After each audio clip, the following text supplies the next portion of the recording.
Thanks very much for your time. Thank you for joining us. So, Andrew, the goal of this episode is to learn more about the mechanics that keep the world turning and to get an inside look in what it's like to go out on your own. Yeah. You started your company back in September, almost a year ago.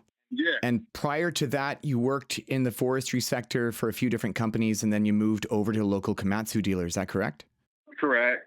And I think you said a total of 10 years experience. Is that about right? Yeah. It's been about 10 years now. What inspired you to become a mechanic? How did you get into it? I've been wrenching for about 14 years now, Okay. 15 years. And I started automotive, kind of just messing around with local 4x4s. We always just go four-wheeling and rock climbing, like hill killing in the rigs, and kind of inspired me to do it. So started working at like a local transmission shop and did that for a while. And I had a buddy that worked at a forestry company. He was like, "Hey, come to Texas." I was like, "What do you mean come to Texas?" And I just went to Texas with him, and we took my toolboxes down there, and I started that job. And that was, 10 years ago now. I haven't really looked back since. Yeah, so kind of turned from a hobby into profession. Yeah, That's really cool. So that was right out of high school. you kind of answered my next question is describing your first job. How did you get your foot in the door? Obviously, knowing people is pretty helpful. I think really what helped was, one, knowing people, and two, he was like, you can make way more money in heavy iron. Yeah. That was really the kicker. Yeah, a lot of people ask us. We talk to mechanics every day, and especially young people when they say, "Hey, like I want to become a heavy equipment mechanic." And what do you recommend, going into heavy trucks, on the road trucks or off road? I always say off highway is bigger, heavier, harder, but I think the pay is just much better. I don't know. I know in the US, like I've been to many different states. I've met mechanics and talked to mechanics all over the place. And one thing is there's such a variety of disparity in pay, ranging from, I know people that get 23 bucks an hour in Pennsylvania, and other guys that get 35 bucks an hour for doing the identical thing in another state, right? Right. So do you think overall heavy equipment mechanics, obviously there's a lot of overlap, would you say? People obviously from other industries as well saying, "Hey, I'm a helicopter aviation mechanic. I want to move over." It's amazing that those guys don't get paid very well either. I don't know if you know that too, but No, I got a buddy who works for an airline, and he was making what I was making at the dealer. yeah. And he's been there for, I don't know, 5, 10 years now. But he said the base start, I think was making 23 bucks an hour, 24 bucks an hour. And those guys are doing like the grunt work when they're doing, you know what I'm saying? Like you start out in heavy equipment, you're going to be changing cutting edges, you're going to be changing bucket teeth, you're going to be the guy who has to change that hydraulic hose that nobody wants to do. Yeah, that it's crazy to think that aviation is actually safest method of travel that exists on the planet. You'd think their mechanics get paid a lot more considering how few accidents actually happen, right? You got to remember, man, they have to have it safe. There's a government guidelines behind it. There's not really a lot of government stuff with equipment besides, like the ROPS for heavy iron. Yeah. And, other than that, that's about it. Unless you're under OSHA and MSHA law, that's it.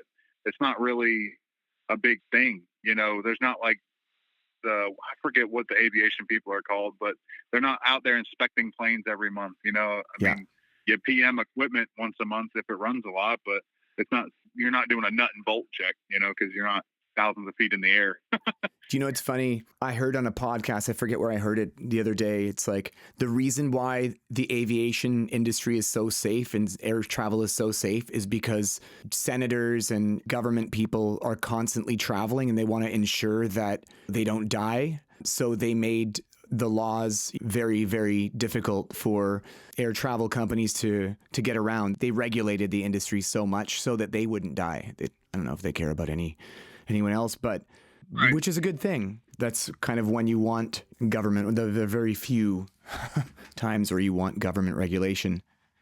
Yeah. Oh, yeah. For sure. So you're going from a mechanic shop, you moved to Texas and started working with your buddy in the forestry industry. Tell me a bit about that. How long did you last at your first job, and what kind of stuff did you do there? So I worked on a bunch of mulchers and big tub grinders. We had tub grinders, horizontal grinders. I was part of the clearing crew. So feller bunchers, grinders, excavators with thumbs on them, with clearing cages, like anything you can think of for clearing skidders, forwarders. We worked on, so we were the crew. What we did is we would go in. I was in the power and oil industry. We would go in and clear out trees and brush and whatever, and go in, clear that out, and make roads, mat roads. You know, that's why we had forwarders. We are using forwarders for mats, but I mean, it was all forestry equipment. It wasn't anything. You learn a lot there? Oh yeah, I learned actually a lot for the brands that we worked on. I mean, I couldn't. I mean, I was lucky to have somebody with me in Texas. Going out on my own to Texas, I probably would have been really scared. But you know, my buddy John was with me the whole time, and his dad was there. He's been a mechanic, heavy equipment mechanic, for I don't know 30 years now. At that point, it was a good time. You know, I didn't have any problems not learning, and they were really open to let me learn. I was making $22 an hour at the time when I went there. I mean, I left on a whim. Yeah. Just How old were had to you? get out of town. I was 22 years old. Okay. Did they kind of like, it sounded like they were around to help you. Did they ever just throw you into something and say, fix it? Or were they mentoring you, on a regular basis? At first, they were kind of doing stuff like helping me out, and then after that, they were kind of just throwing me to the wolves to see what I was doing. Once I got a service truck probably like 4 or 5 months afterwards. After I got there, and then they were just like, "All right, here's a machine, go fix it." You know, we had a bunch of cat stuff, so I had cat ET and sys. So I mean, but they pretty much taught me how to do a couple things, and then grabbed me to the wolves and the rest of the forestry stuff. Forestry stuff's really weird. It's not the same. Just the basics are the same, but everything else is usually different. From like, how would you describe it? Like more complex or just make do with what you have?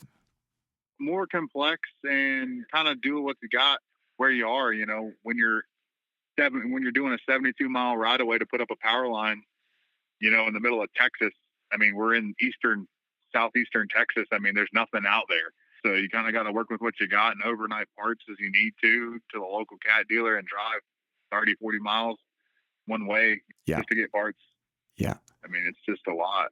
I mean, I know you guys are from Canada, so it's probably like nothing compared to driving down here, but Yeah, we've got rough roads. 40 miles on a mountain road could take 2 hours one way, right? Depends how the roads are. You didn't have any formal training. You basically were just interested in this and you started a job and you learned a lot on the job. all my heavy equipment career has been that way. Is on the job training. And so, how long did you last at that job working on forestry? And then, how did you move to your next company? Because I think you mentioned you worked at a few different companies before you moved to the dealership. So, tell me, like, how did you move to the next employer? What happened? Like, was it a better offer? Was there different equipment you were interested in working on?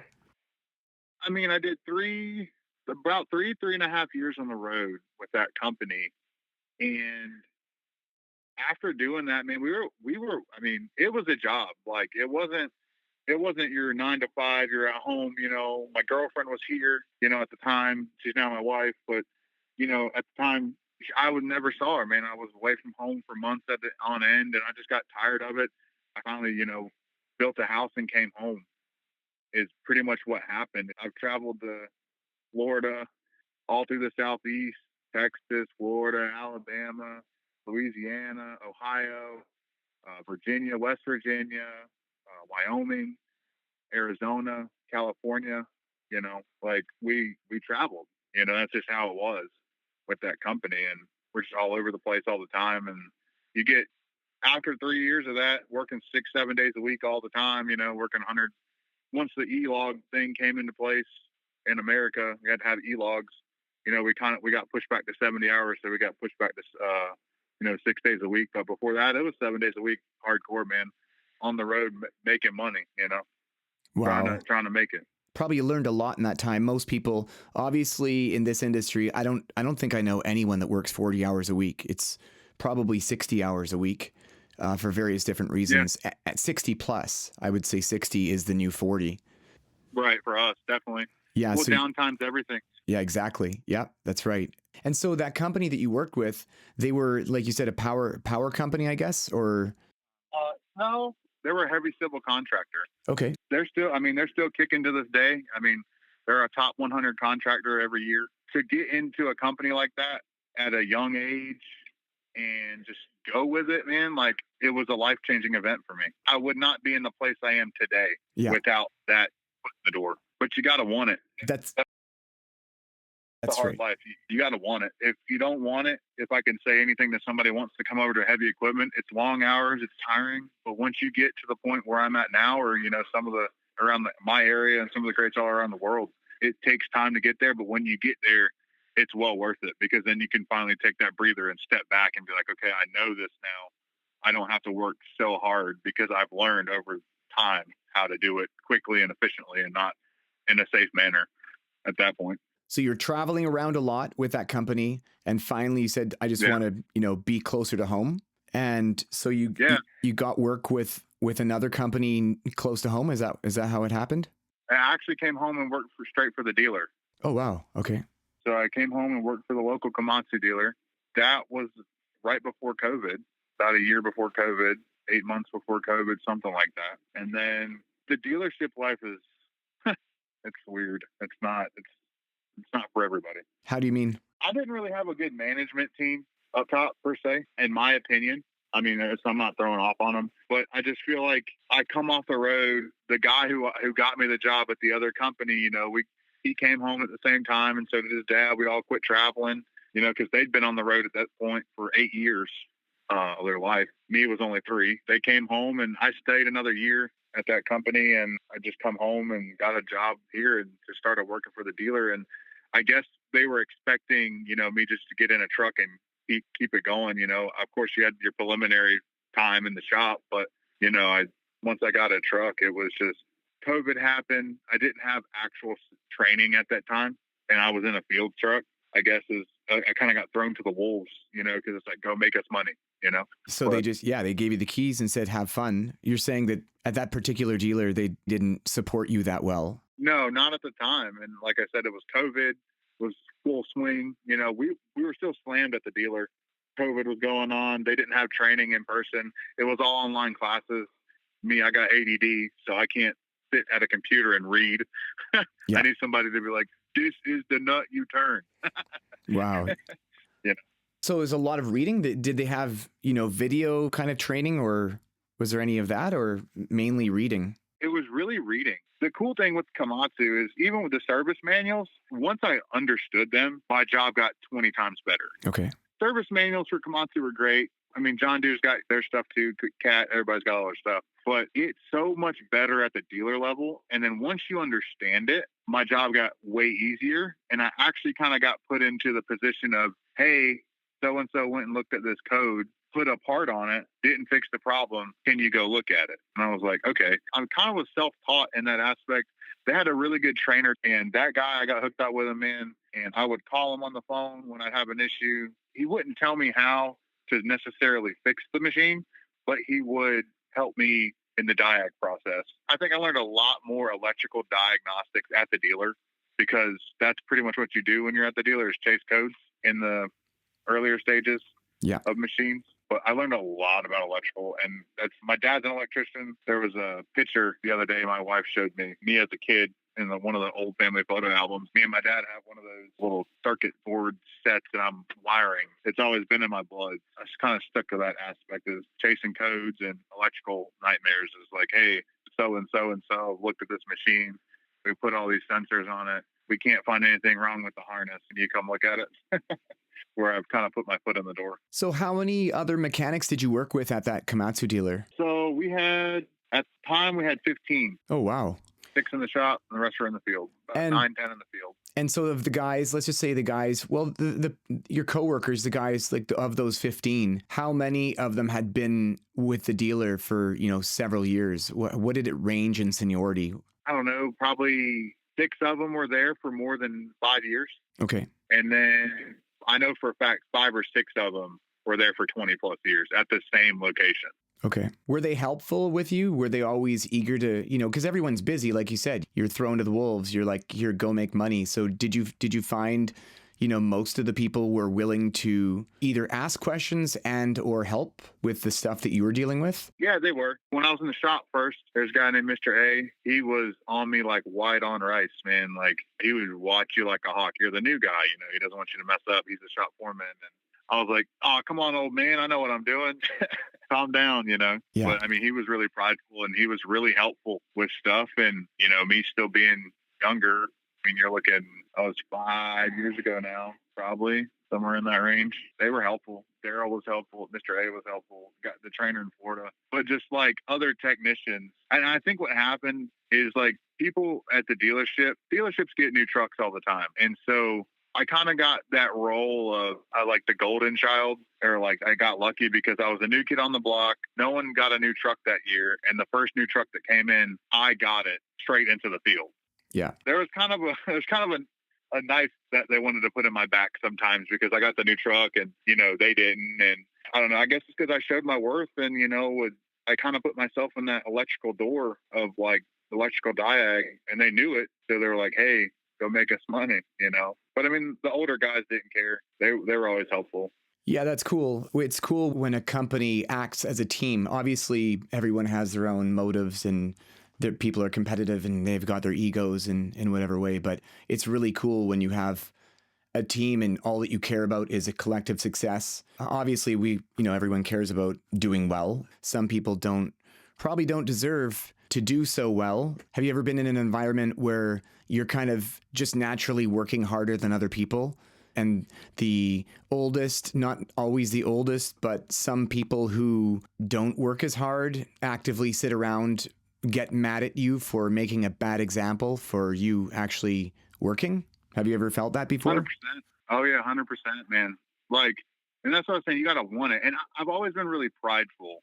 And I think that's always been my problem at a corporate level or whatever, is that I've always been really prideful in what I do. And at a young age, I mean, my dad's owned his own electrical company since the 80s, and he's been an electrician since the 70s. It's always been blue collar for me my whole life. And it's been great. Yeah, and that's cool. I think it's the work ethic at a young age was great. What's the main lesson your dad taught you in seeing your dad work in his company? Any lessons ever stick around with you? I guess the biggest lesson from my dad is I didn't know it at the time. I know it now because I have my own company, but just stay humble, remember where you came from, and treat people fair, and you'll never fail. Because if you're doing work right the first time at an honest pay or honest wage or whatever you're charging them, and you do it right the first time, your name, your legacy will carry on. You know what I'm saying? It's not about making $1 million your first year. It's about building a good network, a good community with your customers, nose to the grindstone. Don't stop. Don't stop when you're tired. Stop when you're done. Don't give up. Reputation, right? 100%. Yeah, that's one thing. I think Warren Buffett said, reputation takes a lifetime to build and 5 minutes to destroy. That's one thing that Tekamo, we're pretty slow. We have big ambitions, but there's so much stuff going on. But I feel that we're slow in certain areas, especially onboarding new mechanics in different parts of the country. And it's mainly because there's a lot of people that are interested in working with us, but we're very selective about who we work with because our reputation means everything to us. We have people that reach out to us on a daily basis. We have companies from all over the world that want to advertise on our channel, and we say no to probably 99.9% of them because we don't want to ruin our reputation by promoting something that isn't, that doesn't align with us. For us, reputation's everything.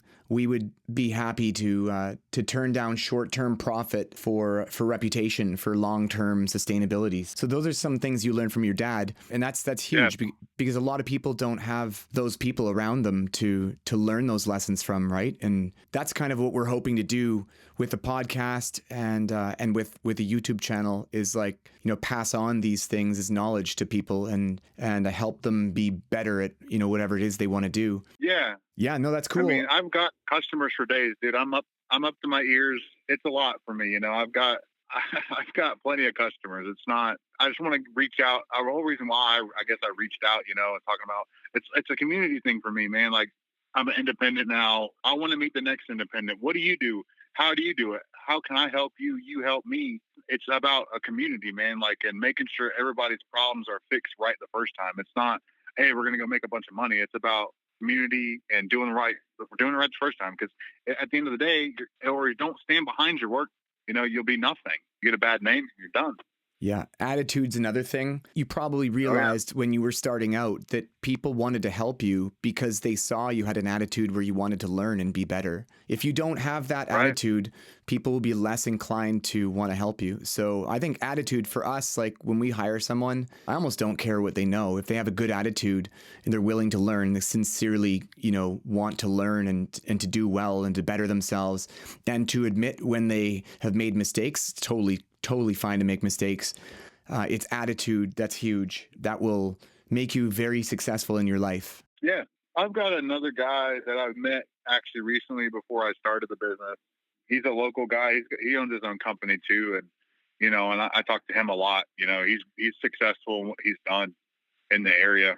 The biggest thing from him, and I mean, even my dad, man, is stay humble, have a good attitude. Because you show up and you're mad and you get out of the truck, you lose.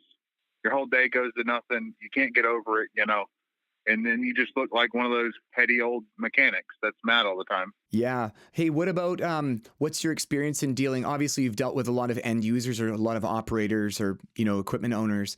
This is something that's pretty universal, but do you find that a certain, I guess, generation or a certain type of people, just it's absolutely impossible for them to admit they didn't know something, or they made a mistake, or they did break it because they didn't know how to put the bucket on or whatever it was. Do you find you run into that?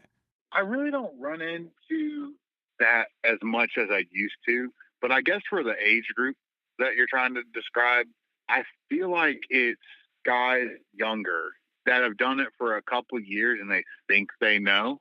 And I'm talking about like 2 years in, 3 years in, maybe, guys. And it doesn't matter what age. I guess once you get older and have kids, your mentality kind of changes, right? Usually younger guys, they've been in the game for a couple of years, maybe 20 to 25. Yeah. They just started and they've done it for a couple of years and they got a little bit of experience and they're like, oh, dude, no, you can't tell me nothing, I mean, I make mistakes too. I'm not going to lie. I mean, I've made mistakes all through my career, but I've owned up to them and been honest about them, and it's helped me. Yeah. So, and I learned that at a very young age. My buddy's got a little sister. She's starting with a rental company locally, and she's not really learning much. And I'm like, well, maybe one day when I get a little bigger, I'll put you in a truck. She's like, well, I don't know much. And I'm like, it doesn't matter. You have a good attitude, like you say, a good attitude, and that'll help the company 20 times over than anything else. But it's usually younger people, a couple years in. And Yeah. I was the same way. I think a couple years in, and I think that's why the expectation when I got to the dealer off the road is like, I'm this big bad contractor, top 100 contractor as a mechanic for that company off the road. Like, you can't tell me nothing. I've been all over the country. I've seen it all. Well, I didn't. Yeah, because you're always learning. I mean, I learn stuff every day. I couldn't imagine being in any kind of position where you're not learning stuff every day. Yeah. And then the environment too, like what we always do. We've been around construction people and equipment. I'm 43. I got my first job in construction when I was 19, kind of a summer job. Man, I've experienced the, coworkers who you can't ask a question because it's like everything's a stupid question. It's like smack you upside the head. Right. And I always like, obviously you put up with it and you deal with it, but you acknowledge how it is. It's like, I couldn't imagine being for any period of time, being in an environment where you can't even ask a question, like you're expected to know. And I think that it's so like that hardens you as you get older. It's like, no, I had to put up with that. So it's that kind of expected mindset that don't ask, because it's not cool or you sound stupid. Like, I think you should ask. And it's funny, one of our machines, like, I don't know, it was a Komatsu, I think it was like a PC 238 USLC-11 zero tail swing with a pin grabber, quick change for the bucket. And it would go out to certain clients. Mostly the same clients would rent it. A couple times it came back and the hydraulic, I think the cylinder in it that locked in the pin or whatever, I forget what it was.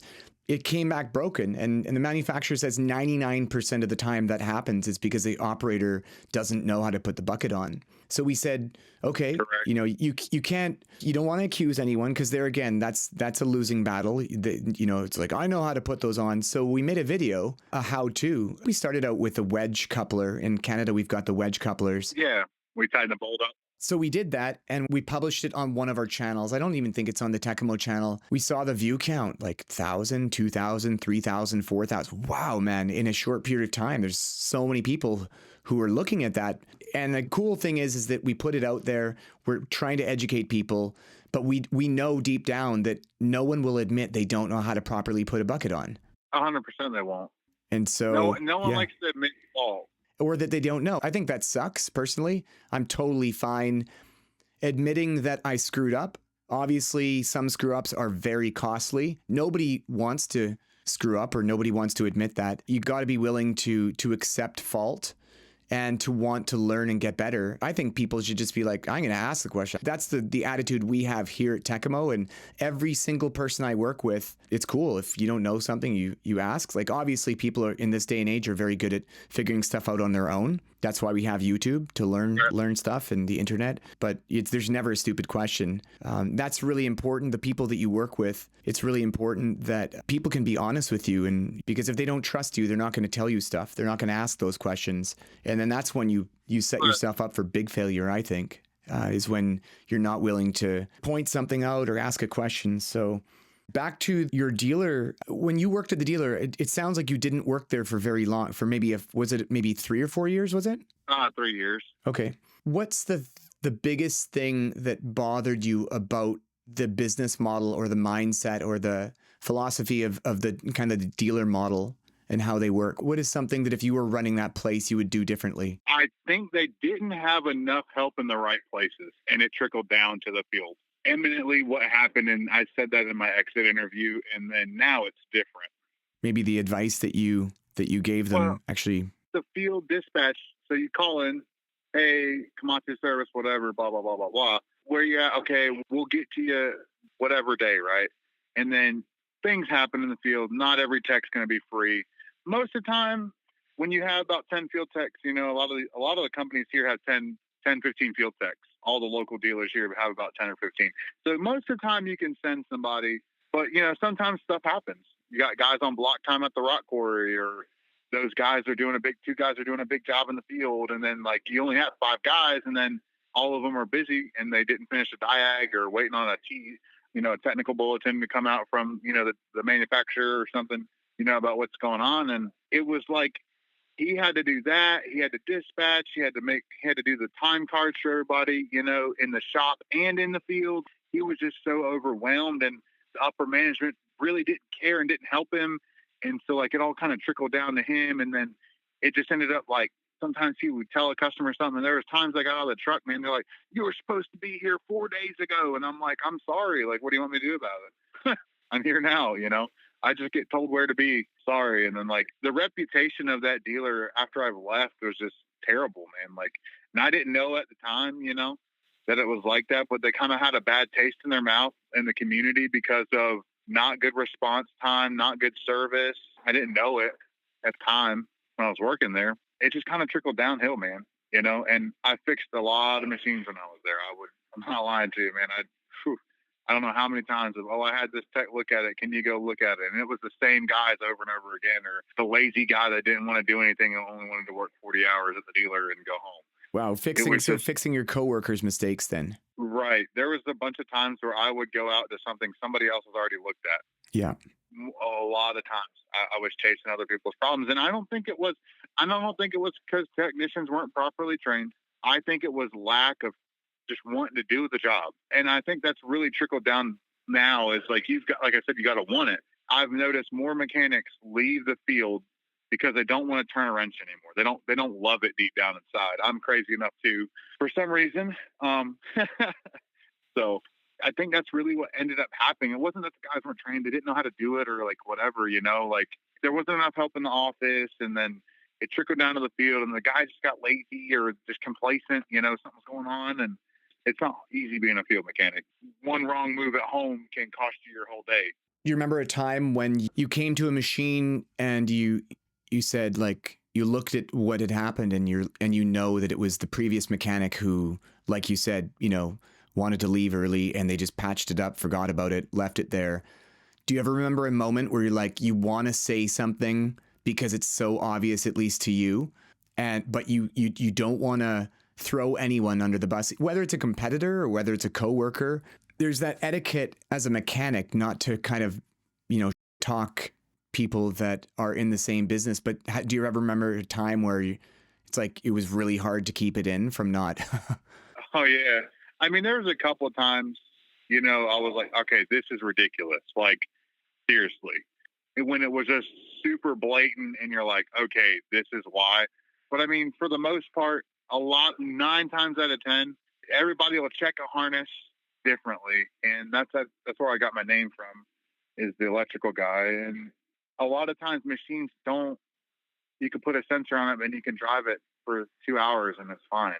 But you got to kind of sit around it sometimes and monitor voltage and just do everything under the sun. And you don't throw the guy under the bus that did it before you, because you don't know what was going on in their head at the time, and you don't know how they did the diag. You could read the tech notes all you want to, and it'll help you get somewhere. But it's just don't be that guy. No one.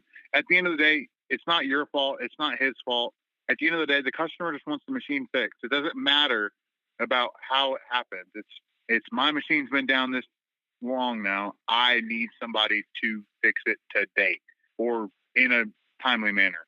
So you throwing somebody under the bus isn't going to help you out. And then I just feel like it makes your attitude change when you say that, because then it gives you that little bit of the ego. You think you know it all, and then when it happens to you, you look like, you know what I'm saying? It's like, what was it all for? Do you have any other friends, colleagues, people that you've known throughout your career that work at other dealerships? Oh yeah, yeah. My neighbor, one of my neighbors works for John Deere, actually field service guy, great guy. My other buddy works for the cat dealer here. I really don't know anybody else, and I got a couple friends still at the Komatsu dealer. For the John Deere and cat, like I said, my neighbor's awesome, great guy. He helps me out from time to time. I mean, my buddy from cat, man, just they still love it. They pay him good, and Cool. they do their job and go home.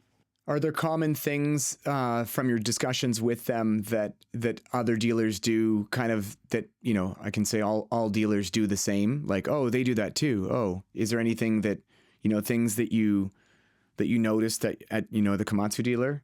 I guess in similarity, in aspect, it's all the same for field service as like an umbrella. But specifically, having conversation with them, Komatsu was just way different to cat, and cat's way different to John Deere. They do it all completely different. Like they run the show a little differently, and a tight ship. At John Deere and cat, if you have a tight ship, I mean, those guys that's why they're number one in the area.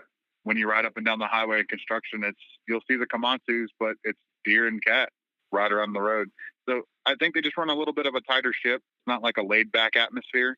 Yeah, I was talking with someone in California yesterday. He said, talking about Komatsu in their region, like nobody likes them because there's no support for them. And he said it isn't because that they're bad machines. It's just that he's like, I have clients, because he's an independent mechanic. He says, I have clients that have waited 2 weeks to get the dealer tech out. That's crazy. So I think that obviously Cat and Deere being, American companies, that may be one element of it. But in the end, if you can't support your equipment, then nobody will want to buy it. Correct. All machines nowadays are so electronically advanced. You have to have somebody that knows something to work on it. You could buy 300 John Deeres, and if John Deere can't support it in your area, you're going to be mad. Yeah. I think that's the biggest thing, is support in the area.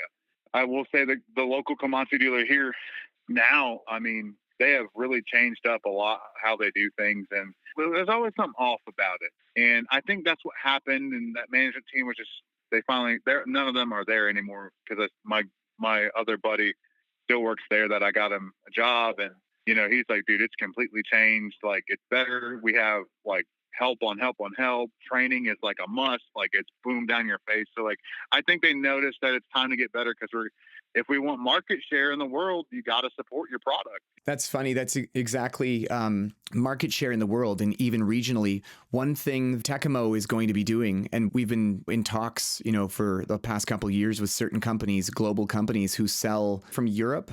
They have no dealer network here. They may have a competitor that has dealer presence in the regions they want to sell into. The thing is that, whether it could be a crusher, rock crusher, whatever type of machine ranging from $20,000 to $2 million, they cannot sell into large markets because they do not have a dealer network, and their product might be better than whatever is available in your region.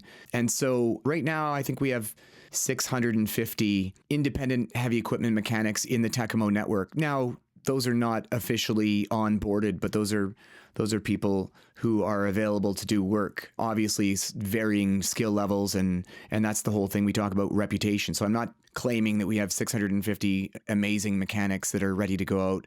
But one thing we're doing, this has been in the planning for 7 years. And obviously it is very slow because we want to do it right.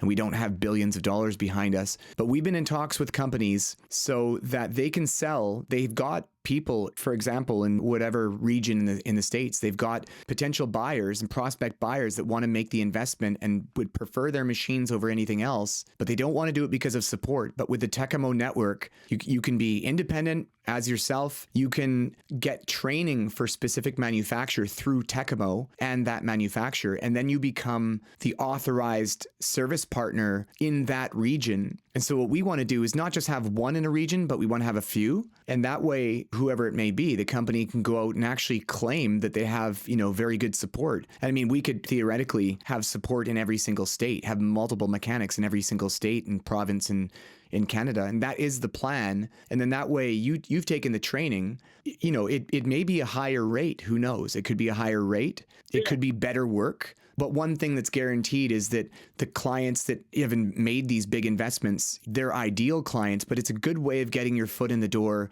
to service their other equipment. So I know you signed one of the forms on the website, and that's one thing is that we are actively talking with European companies to do this. There's a lot involved. A lot of these people want formal service level agreements and so on. So that's kind of the plan, just to like. It's funny that you mentioned that, because there's not a link belt dealer in our area because I have to order parts for a lot of my customers. Just to give a little basis of like my customer basis now is I stick with, it's going to sound crazy. I work on trash machines and scrap yards is like my biggest clients.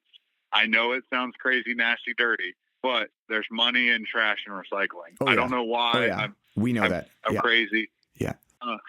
And they got a lot of link belts and sometimes it's hard to get parts because they have something for that brand. And it's amazing that you're talking about that because one of my customers, local customer contractor does site development. They bought a rock crusher. And I said, hey, the machine's only got 600 hours on it through a def level sensor code for def header.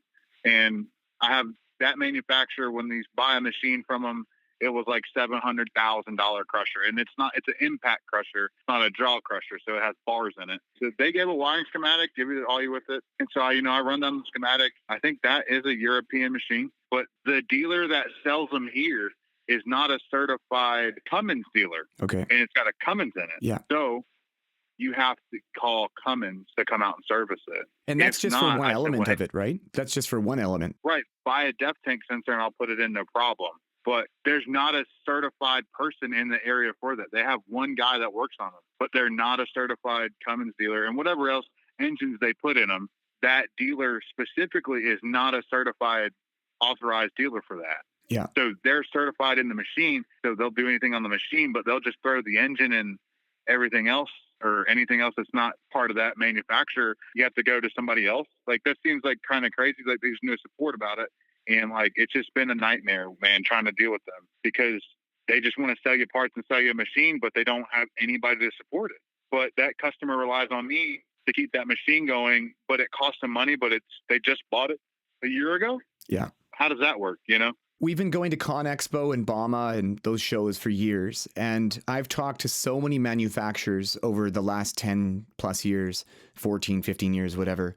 They've got great machines, amazing. You can clearly see. And they're actually advertising. They've spent millions of dollars promoting their product in America. And they don't have any or very little dealer support. I guess what they're doing is they're hoping to attract some kind of dealer that already has infrastructure in place that will take on this new line. But I think when they hear about Tekamo also, it's like, I'm not trying to sell Tekamo per se. I'm just trying to, show you kind of what the master plan is with what we're doing, right? And they lose sales. And what the map is, right? Oh yeah, like countless conversations with companies who say, we have good equipment, we cannot sell it, we have no support. We plan to solve that. Obviously, like you mentioned, parts too, that's a huge thing too. And so, we'll have a solution for that. As you know, Fortis HD is becoming the parts distributor for the mechanics that we have in our network and for anyone else who needs that. That's Fortis's focus is really big into that. We're very slow and selective and want to be selling the right stuff. Don't want to have issues with it. But that's also an element. The parts is a huge thing. That's one thing a lot of guys say, like, one thing I miss about working at the dealer is the parts support. I could call the parts department and you've got someone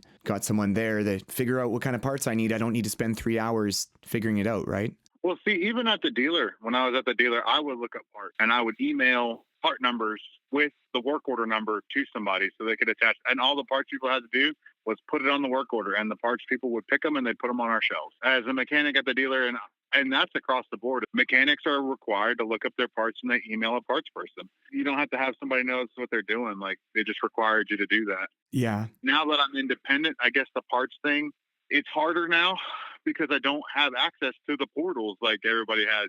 Cat's got a portal, Komatsu's got a portal, John Deere's got a portal. You log your little login and you go on the portal, you have every parts manual known to man. Yeah. Now it's harder. I've used resources and other ways to get them. A couple online websites, sketchy online websites.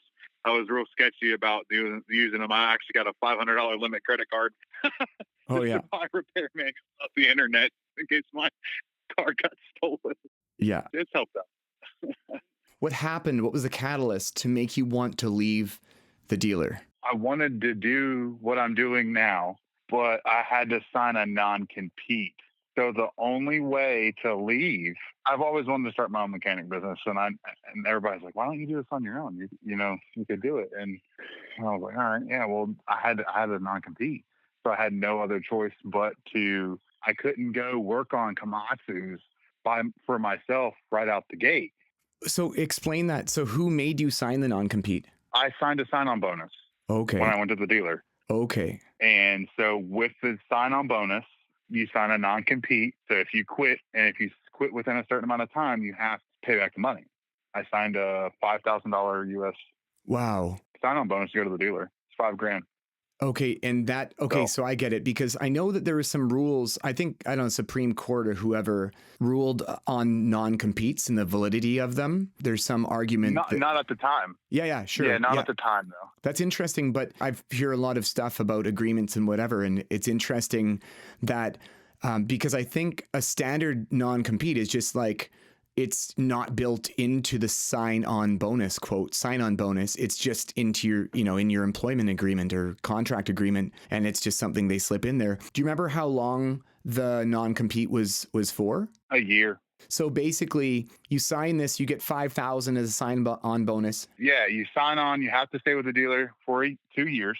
Okay. Where you pay all the money back in full. Oh wow. Okay. So. But and for a year, it's a year from when you leave the dealer, you cannot start a competing business is it in that region or at all? In the region. Okay. In their footprint of that branch is how it was worded, is that branch. Okay. So what did you do then? I went back to, funny story, the company that I used to work for back in the day when I first started. There was a competitor. I went and worked for the competitor because they were doing power work here, site development and site development and land clearing and everything for the power company here locally. And they were actually the competitor for the company I used to work for originally. Okay. They had a bunch of Komatsus. And so it was kind of just like they caught me at a good time. We're going to give you this Kenworth and a 10,000-pound crane. It's a 14-foot service truck. And, you're coming from the dealer and we're going to pay you a bunch of money, And they kind of just sweetened the pot. And I went over there knowing that it was knowing that you would go on your own. Stepping stone. That's how I got out. How was that experience too? That's kind of like a 1 year kind of like cooling down period. You went to work with them. Was there anything good that came out of that? Absolutely not. It was the worst. It was probably one of the worst times I've had as a contractor. Why is that? There was nothing. There was nobody. Well, because there was nobody in this region for them. There was no mechanic. So you're saying you're the only one and you had to manage their whole fleet. Yeah. And they were expecting me to travel again. Wow. And I was like, dude, there's no way I can be on the eastern side of the state and be on the other side of the state, tomorrow. Like, it's just not going to happen. Yeah. And, and they didn't want to hear it, dude. They didn't care. And it was like the whole time I was there, it just felt like an argument with regional management. I didn't have a fleet manager. Then like halfway through that year, in the end of that first year that I was there, because I was there about a year and a half, 2 years, almost. It was almost 2 years, a year and a half. At the end of that, they got bought out by a bigger local power company to like be a turnkey site development for power. And so like it was a nightmare, man. It was not a pleasant time. And it wasn't because the company was bad. It was because there was no fleet manager. There was just nobody. It was just you're a mechanic. And you're expected to just deal with it, right? Correct. And they expected me to because I was a dealer mechanic before. Yeah. With structure. Yeah. Mind you. And then you just throw you to the wolves. And like I said, the first 6 months were cool, but once the merger happened, because it was a merger, buyout, whatever it was, I don't know. Still to this day, I don't know. It was a big kept secret. And then I tried to find structure, and it was every time I tried to find it, I didn't know where to go because nobody knew anything because it was two big companies colliding. Wow. Yeah. So like up top knew, but down low, nobody knew nothing. Yeah. I've heard stories like that. So I'm over here jumping to conclusions, and I'm like, whatever. And then I just kind of was like, yep, now's my time. So now I wonder, I've had similar discussions with people. I always say, because a lot of guys are thinking about going on their own. And I always ask them, what do you think your existing employer would work with you as a contractor? If you don't want to leave them high and dry, you don't want to burn bridges. But if you offer them, obviously, most of the time, the answer is no. But in some cases, companies are so desperate, understaffed, that they would do, sure. If you're not in a W-2 employee anymore. We want you to work with us for 20 hours a week or 30 hours a week or whatever at your contract rate, which is more. But as a contractor, do you see that? Is that something you'd ever go back and be like, hey, I've got, 3 service trucks now. I've got a good team underneath me, all former dealer mechanics. Imagine going back to a company like that, because part of the problem of you guys is like finding the right clients. And obviously you just made it clear that in some senses that wouldn't be the right client, right? But if you made an arrangement and set their expectations from the beginning, had a contract, maybe you could go back to them and say, hey, my rate's $160 an hour or whatever it is. And I can help you do this, this, this, this. Well, that's where it gets funny, because there's not a lot of independence around here. It's a lot of one guy crews. That makes sense? Yeah, for sure. Yep. That's another. I'm not saying there's none in the area. It's a lot of one person thing. So like me going back to that company and saying, hey, I'll try to work for you. I think the way I acted in the end, because I knew I was going and I didn't care. Yeah.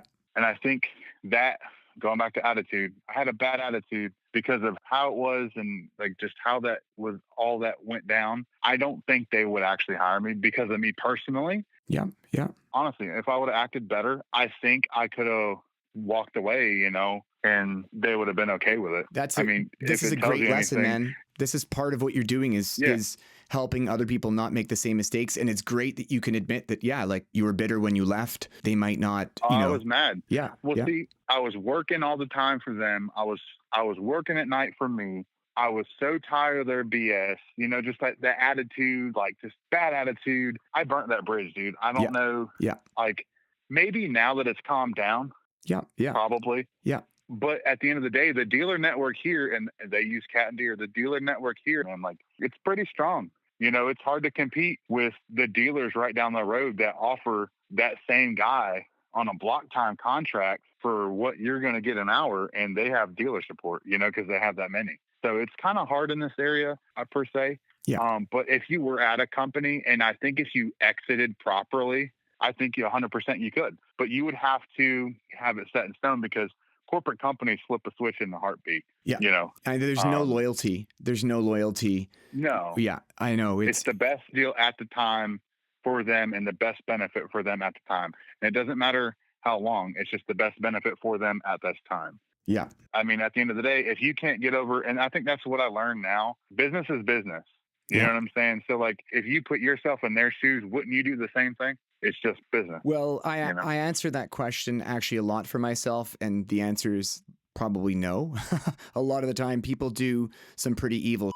Yeah. I know what you mean. It's business is business. You can't take it personally either. A lot of people take it personally, and it's like, no, man, it wasn't against you. It's just that's how, especially big companies act. Kind of like a sports team. Like you could be playing on the team, 10-year veteran for the team, and you get traded playing for the opposing team the very next day, and it's like, oh, thanks. Correct. Like, okay, it's business, right?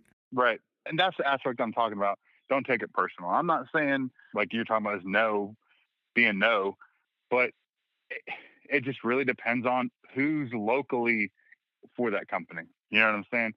Because up top, all they're looking at is a spreadsheet. So lesson summary is, be careful how you exit any position. Correct. Because you never know if you'll ever want to go back. Be careful to burn your bridges unless it's super necessary. Right. The other thing that you mentioned is that, it would be hard even if you didn't burn a bridge, or even if things are good, which they still might be good for you. You still be able to go back and say, hey, I used to work here.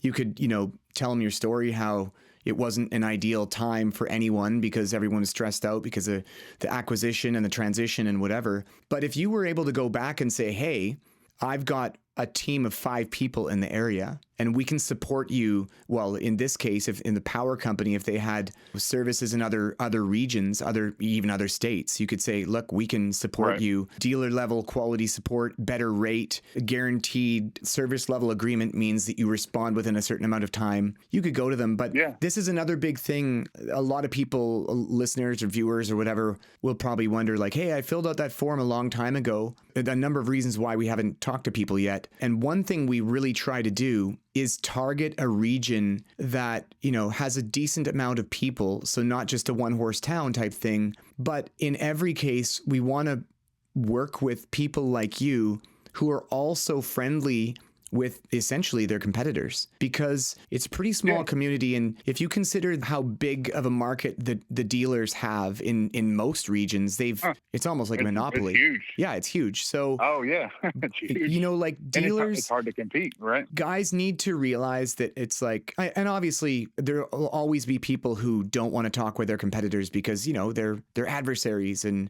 we come from the mindset of abundance, not scarcity. That's a really big thing. Yeah. And so we try to align ourselves and work with people that also share that mindset, that there's so much business out there. And really what we're doing is we're competing with the dealers. And if you guys can come together as, as a team, not even a team, you're independent, you work on your own. But in certain cases, you're working on a job. It's going to take a week. You don't want to make the customer wait a week. So call the next guy in line, have multiple Tekamo partners in a region. We can serve the customer better and compete with the dealers more. And so if you're friendly with those guys, then you go in and say, hey, I've got 3 other guys that are just as good as me. They got 10 plus years experience, whatever it is. And we can help you. We can, we can actually manage fleets. We can do it for a better price. We have access to parts, aftermarket, whatever, OEM parts at a better rate. It's all around good for the customer. Right. So that's what, the point. Like I said, I talked to a couple local guys literally the other day, I was working on a skid steer down the road from a local field service. He has a shop to mechanic, and he's a one-off. Like, it's just him and shops at his house. I needed pins because I was repairing a connector and didn't think of it right. I crimped the pins on before sliding the connector down on this John Deere. And I was like, in the back of my head, I'm used to Deutz. You just slide it in the back, no problem, right? Well, I went down to his house. Look, man, I need 2 pins. Gave him more money. Told him what I was working on. Gave him more money for the pins than what they were worth. Like, but me and him back and forth, like, hey, me and him work for the same customer that owns that rock crusher. Yeah. If I can't get to it, he gets to it. That's brilliant. What I'm saying? And we work together. And there's another guy, down towards the coast, man. I got customers that go down there all the time, like, yo, call this guy. Like, I can't get to you, call this guy. And then we kind of do it. And I guess it's maybe like a Southern thing, but I mean, the couple independents that I already know, we're kind of already like that. We're here to help each other. Like, how can I help you? It's not, oh, that's the competition, whoa, Yeah, that's great. That's good. yeah. And our area is growing like a wildfire here, man. I've got enough work for myself. Yeah, He's got enough, like, we all yeah, have enough work. And yeah, then the dealers take the rest like they usually do. So, like, it's yeah. not, there's a good group of guys here. So, Yeah, no, that's cool because that's ultimately the value that we want to provide. One of the aspects of what Tekamo wants to do is help connect independent mechanics, help make it easier for them to go to even larger clients and get better clients who pay them. That's really cool. And what we do is when we find, for example, the buddies that you work alongside, you pass business back and forth to. If you wanted us to make a concerted effort in your region to actually get more business for you, we'd be much more inclined to make an effort in a certain region if we have 3, 4, 5 guys that are all kind of like cool with each other on the same page. Then we can legitimately, proactively go out. You might say, hey, I've always wanted to work with that farm or that forestry company or that mine or whatever, construction company, whatever it is, but you may not have the confidence because of your size, you're only one guy. They've got a fleet of 200 machines or whatever it is. yeah. This is where we can come in. And the last thing we want to do is go to a client and say, oh yeah, we've got you covered. No problem. Even whether you have agreements in place and everything's great. And then they call us and we're like, oh, we can't come for 2 weeks or a week or whatever. Nah, man, we want to under promise and over deliver. We want to set customers' expectations from the beginning. It comes down to reputation too. That's a big thing. Like we could potentially work with you guys in that area if you get those guys together. And obviously it sounds like you said, you're doing great already. So maybe there's no need for that. But if we can, Oh, yeah. I mean, I'm not trying to toot a horn here, man. no. Like I said, I know he's doing good. A lot of the guys, it's the independent thing. Like they do what they want to, and they take on what they want to, and that's it. They're happy. Yep. Me, I'm trying to shoot for the stars and be the next king. I don't know why, but No, that's good. I just have that ego. No, that's good. And yeah, because, some guys, it's okay to want to have one truck and not have to hire anyone. That's perfectly fine. Everyone wants different things. So it sounds like you want to build a company and you want to have multiple people working with you. Yeah. I mean, and there's a company, near Charlotte. He picked up Sennabogen not too long ago, but he's independent and started out like me, one truck, one guy, and built to where it is. And I don't want to be like a dealer, have 15 trucks on the road, Yeah. 35 freaking people everywhere screwing around. Yeah. It's like 5 good guys, and get a decent customer base and just get there. I will. It's my first year. I'm doing really well. Unfortunately, I haven't really had any crazy people not wanting to pay or like stiffing me or issues or anything like that. I'm very fortunate, and I got a contract with one of the largest recycling companies in a tri-state area. I work for them 2 days a week and at their scrap yards, and I work for the largest trash company, independent trash company in the state. I keep their fleet going on the equipment side, not their truck side.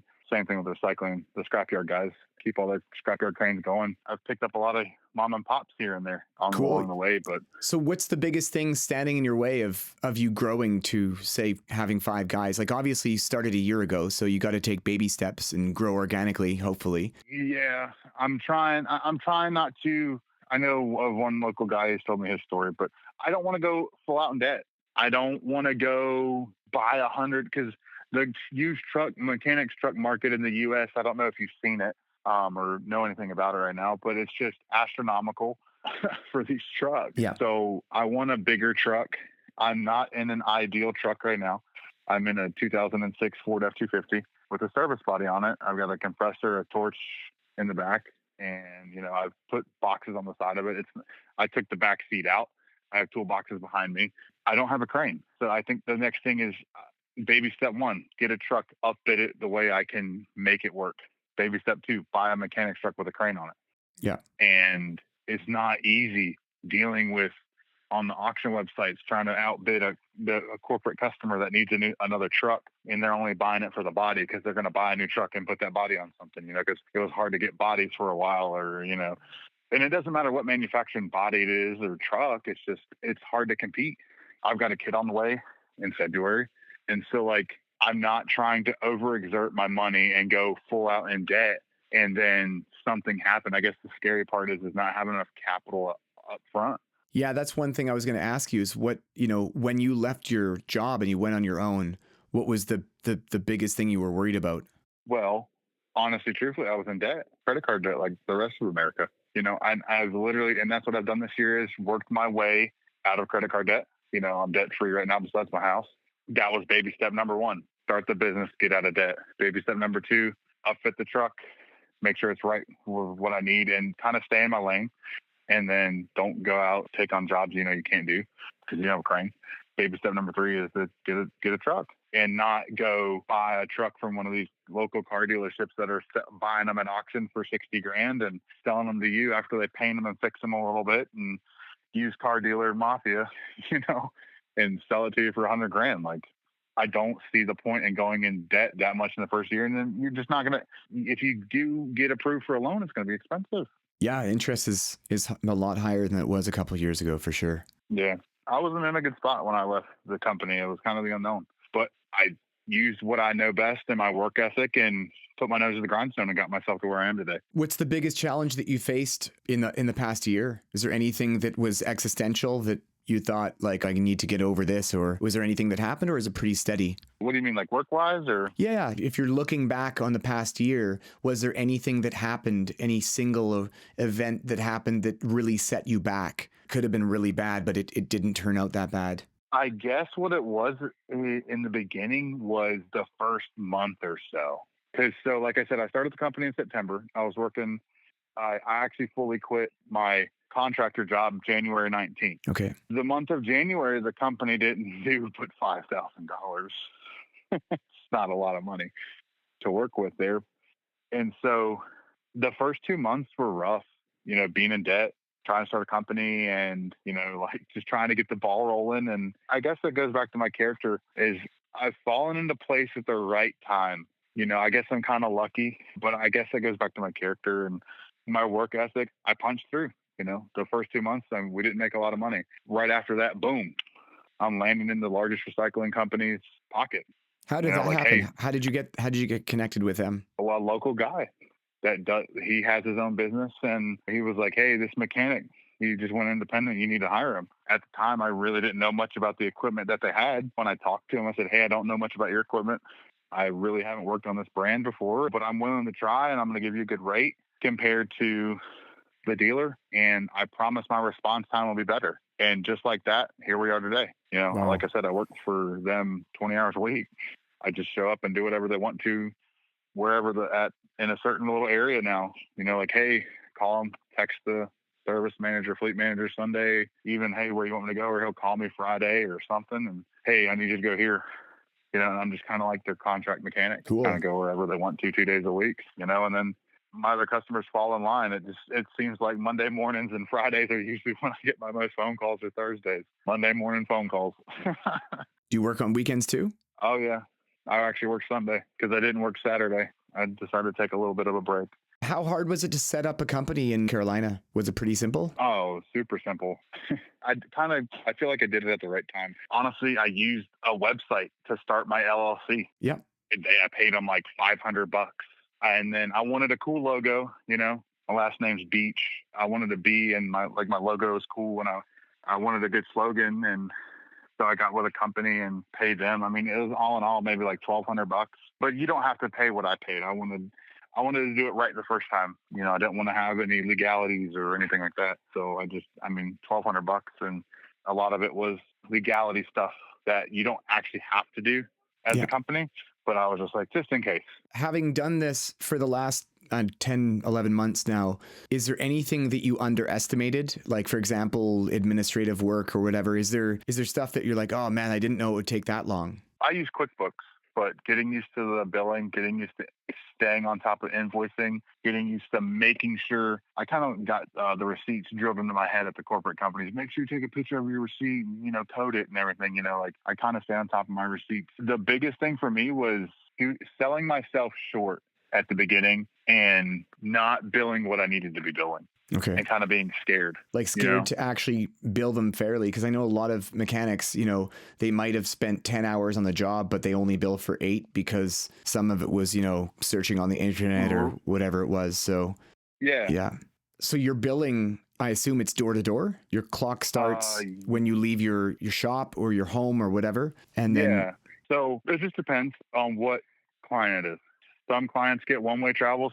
New people don't, because my time's valuable. And saying as a humble fact, my time's valuable. I'm one person. I can only do but so much in a day. Some customers get driveway to driveway. Some customers get driveway to their shop, and that's it, or their yard or whatever. Yeah. I don't charge them on the back end. It just depends on up front. And that's kind of how I treat people, like if you're going to stick with me, I'm going to help you out because you're still helping me out at the end of the day. By giving me work, I've been with you for a while. I don't charge them on the way home. What advice do you have for someone who's considering going on their own? You remember where you were, a year or so ago, you're considering moving, going on your own. That was always your goal. What have you learned in the last year that you would like to pass on to someone who maybe you could save them a lot of headache, heartache, whatever? Do it right the first time. And if you're starting it in America, definitely get a good CPA. That's really been my saving grace. Don't cut a corner. If you think you need it, just do it, because it's not about how much money you spend up front. It's about how much money you're going to get in return. Yeah. So if you're scared, and I'm not saying go out and buy a brand new truck. What I'm saying is you need a nitrogen charge kit. Buy one. Just do it, because it's not about the $1,000, $1,200 you spend right now. It's about the $15,000 you're going to make in the back end. Yeah. Does that make sense? Yeah, no, that's good. That's thinking long term, right? Don't be scared to buy quality tooling. Yeah. Right. Think long term. And that was my thing. So up front, to be honest with you, I decided do I buy a bigger service truck than the one I had that was handed down to me from my father, from his company, or do I buy a diagnostic laptop? Yeah. My goal was to buy the diagnostic laptop. Cool. Set goals. Honestly, set goals. You want to do $20,000 a month in revenue? Set that goal. When you get there, set the next one. Let's do 30. Did you write your goals down? Yeah, I did. I wrote them down. Cool. I wrote my goals. I wrote it. I have a little office in there, and I took a picture the first day. It was fully me, and I have that picture on my wall to remind me where I started. That's awesome. This is where we started, and it's up from here. Right on. And just push your limit, man. Don't be scared. That's great advice. Do you remember your first invoice that you wrote for your company? Yeah. That's awesome. Yeah. It was, I didn't have QuickBooks at the time. It was, I used a Word document. Yeah. Yeah. Right on. I typed it up. You know what I'm saying? Just work with what you got. Maybe that's another thing too. If you're starting out on your own, work with what you got. You are your valuable asset. You are. As a mechanic, you are the valuable asset. It doesn't matter about the fancy toolboxes, the fancy tools or whatever. Yeah, man, I agree. You'll get there. I agree. I think it's called bootstrapping. I've been in startup companies for 25 years. And 90% of startups fail. Thankfully, 90% of mine didn't fail. But make do with what you got. Build a minimum viable product, something that you can, that's just good enough. And then go from there, improve from there. A lot of people will borrow $100,000. They'll buy the shiny stuff. Like you said, you don't need brand new tools. Make do with what you got and expand organically. That would be my advice too, is like, I guess that's a good way to put it. Expand organically. I spent the $16,000 on the laptop, and that was my debt. And at first it's paid off now. Yeah. And I bought it in January. It's August? Yeah. So, you don't have to buy the $135,000 service truck. Yeah. Yeah. Start with your pickup. I know a guy who started with his car. He's literally started with the car, and then he got a truck, and you work your way up from there. Because nobody cares what you show up in. At first it might scare them, especially at the corporate level. Yeah. Yeah. And I like a couple other independents here, they got shiny new trucks when they first started. But that's the path they chose. No fault, no harm. They got their business plan. That's on them. But me, I showed up in this old 270,000 miles on now. This old truck with some door magnets. Yeah, right on. It's not about just be yourself and do the best job you can do. I'm lucky enough to be where I'm at today in a very short amount of time, quite frankly. So show your worth. What tool do you wish you bought earlier? What's something that you wish you had bought? Because obviously you know about investing in tools. Is there anything that you finally bought that you said, oh man, I wish I had this when I first started or 5 years ago or whatever? So I bought a pair of jack stands that are rated for like $20,000 a piece. And since I didn't have a crane, I bought them like 2-3 months ago. I had to change a control valve in a wheel loader because it was leaking. Yeah. And so the customer decided to buy a used one. I was like, whatever, no problem. We'll put it in. No guarantee. Yeah. if it leaks at the same spot tomorrow, no guarantee. Let's reseal this one. But they have the same wheel loader or whatever. But I bought a pair of jack stands to put the arms up. So I took the bucket off the machine and then put the arms up. So it was easier for me to work on. And I guess it's a safety thing because I don't have a crane or I didn't have anything else to hold the arms up and get in on a wheel loader. Sometimes it's hard to work on control valves. I mean, they've been great for me. I take them apart. I put them in the bed of my truck when I go work on wheel loaders or know I got to work on one, and they've been great so far. I guess is anything safety related that's because if you get hurt as an independent mechanic, you have no back. I mean, you are the company. So like, I guess anything safety related that is going to help you in the long time. Yeah, in our next conversation, we'll talk about insurance and all that kind of stuff too, because that's one thing we could go on. Like you talk about safety stuff, because there are things that I think corners that people cut too, and there's so many different costs that you could get into. And I wonder where you live and where you work. A lot of people think heavy duty mechanics or blue collar trades are a dying breed. Do you kind of agree with that? I see more and more people my age get out. They want to do something else. They're burnt out. Okay. Long hours. Tired of working long hours, I do see that coming. I mean, what's the age of a mechanic in America now? 40, 45? Yeah, I don't know. Yeah. I have my group of friends that we all grew up together, and we all mechanics now. But like, I see a couple young independents, but I mean, it's not like there's people that used to be just jump up. Hey, I'm gonna go be a heavy equipment mechanic tomorrow. Yeah.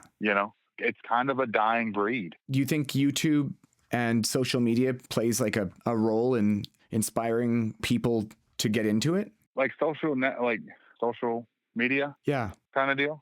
Yeah, I mean, definitely. I mean, look at what it's done to the car industry. Look at Discovery for prime example. I mean, look what they've put on in the past couple of years and look at how that kind of like car communities come together. Yeah. And I definitely think if the agenda is pushed in the right way for the heavy equipment world, it could be. I mean, I'm pretty sure you've heard of what's the guy? What's his name? He does the photography and he travels around the world taking photos of machines. That he's got like millions of subscribers. Yeah, that guy. Yeah, I'm pretty sure. Yeah, just shows footage of like mining trucks being. Yeah, that's right. Yeah, that guy. Yeah, wasn't trying to like name drop.